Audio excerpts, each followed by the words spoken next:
आज हम बात करेंगे एक ऐसी कहानी की जिसमें है ह्यूमिलिएशन, स्ट्रगल और एक silent revenge.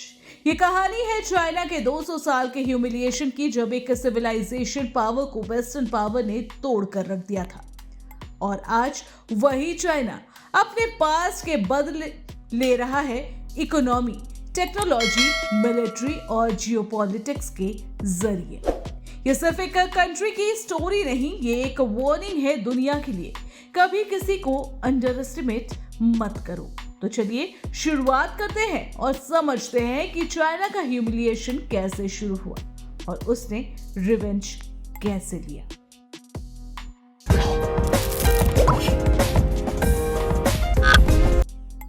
Beginning of humiliation, 19th century collapse.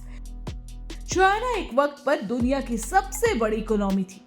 18th century के एंड तक ग्लोबल जीडीपी का लगभग 30% हिस्सा चाइना के पास था।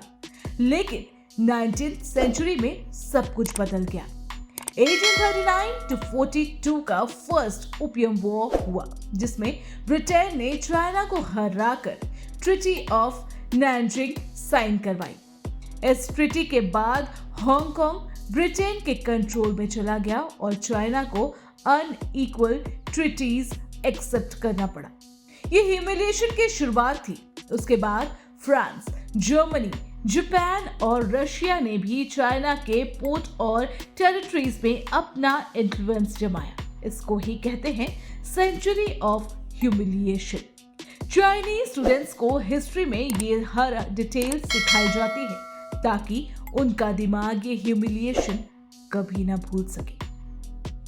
माओ एंड इंडिपेंडेंस, नेशनलिज्म, रिवाइवल। 1949 में जब माओ जेडोंग ने कम्युनिस्ट रेवोल्यूशन जीता और पीपल्स रिपब्लिक ऑफ चाइना बना, उसने एक क्लियर मैसेज दिया, China will never be humiliated again. Mao के एरा में चाइना ने इंडिपेंडेंस तो सिक्योर कर ली, लेकिन इकोनॉमी कोलैप्स की कंडीशन में थी। कल्चरल रिवॉल्यूशन और कोल्ड वॉर में आइसोलेशन ने चाइना को कमजोर बनाया। लेकिन माओ ने एक चीज कर दी, उन्होंने पूरे नेशन के दिमाग में एक सीड डाल दिया, चाइना को अपना लॉस्ट ग्लोरी वापस लाना है।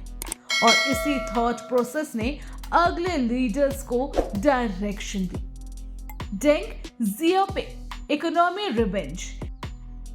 1978 के बाद आया डेंग जियाओपिंग का एरा, जहां चाइना ने reform and opening up policy launch की। पहली बार चाइना ने वेस्ट से टेक्नोलॉजी और कैपिटल बोरो किया, लेकिन उसका मोटिव क्लियर था, लर्न, कॉपी, इंप्रूव और फिर डोमिनेट। 90s, 80s to 2000 तक चाइना वर्ल्ड फैक्ट्री बन गया। चीप लेबर और ह्यूज मैन्युफैक्चरिंग बेस की वजह से हर मल्टीनेशनल कंपनी अपना प्रोडक्शन चाइना में शिफ्ट करने लगी।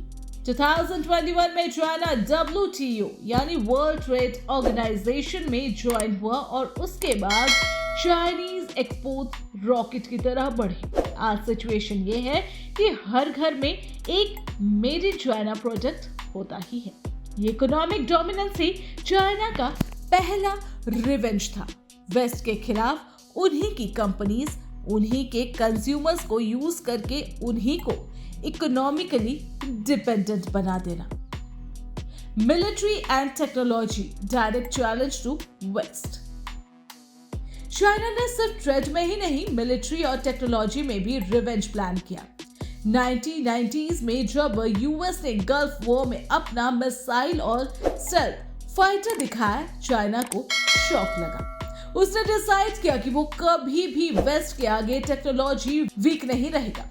आज चाइना के पास वर्ल्ड्स लार्जेस्ट नेवी है, हाइपरसोनिक मिसाइल है जो यूएस के डिफेंस सिस्टम को भी बीट करता है।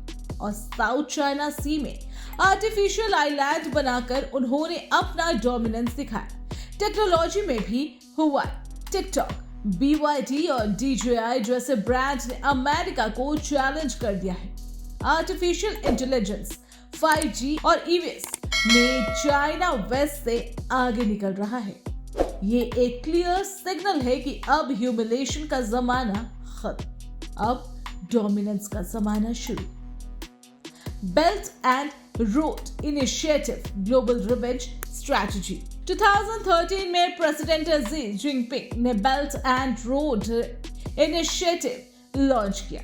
ये प्रोजेक्ट 100+ कंट्रीज में इंफ्रास्ट्रक्चर, पोर्ट्स और रेलवेज बनाने का एक मैसिव प्लान है, लेकिन असली मोटिव है ग्लोबल इन्फ्लुएंस को स्प्रेड करना और डेवलपिंग कंट्रीज को वेस्ट के बजाय चाइना पर डिपेंडेंट बनाना। अफ्रीका, एशिया, लैटिन अमेरिका, हर जगह चाइना लोन और इंफ्रास्ट्रक्चर दे रहा है।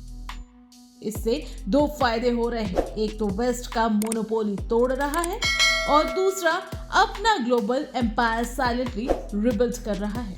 एक्सपर्ट्स कहते हैं कि ये एक रिजर्व कॉलोनाइजेशन स्ट्रैटेजी है, जिसमें पहले वेस्ट ने एशिया अफ्रीका को कंट्रोल किया था, लेकिन अब चाइना उन्हीं एरियाज में वापस कंट्रोल जमा रहा है। तो आपने देखा कैसे चाइना ने अपने 200 साल का ह्यूमिलिएशन को एक ड्राइविंग फोर्स बनाया और आज दुनिया की सबसे बड़ी इकोनॉमी और मिलिट्री पावर्स में शामिल हो गया। एक वक्त था जब चाइना के पोर्ट्स पर फॉरेन फ्लैग लगते थे और आज वही चाइना यूएस और यूरोप को ओपन चैलेंज दे रहा है। सवाल यह है कि क्या ये रिवेंज कंप्लीट हो गया है या अभी चाइना के प्लान्स और भी बड़े हैं?